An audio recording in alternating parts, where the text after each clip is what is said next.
Такси менен официант эң кыйын, эң жоопкерчиликтүү, эң мындайча айтканда жаман кесиптердин бири десек дагы болот да. Эмне үчүн?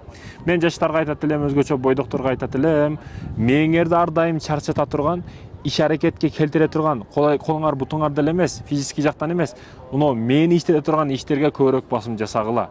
Себеби мээ жактан көбүрөөк өнүгөсүн, көп чогууларга чыгасың. Таксидечи, официанттачы, клиент келди, барасың ошол жер, болду.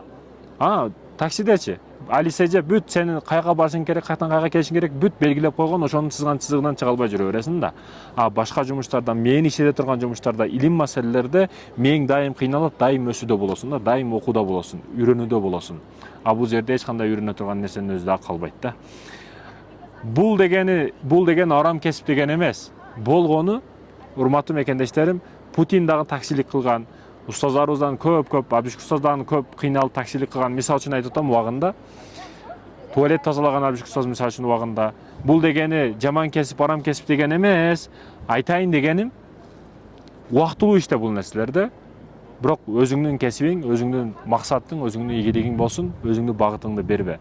Адам кээде мажбур болот. Кээде бул мындай ар бир адам мажбур болуп калышы мүмкүн такси кылганга, башка кылганга, бирок ал жер сенин түбөлүк кесибиң болуп калбасын да, сенин максатың болсун, урматтуу мекендешим.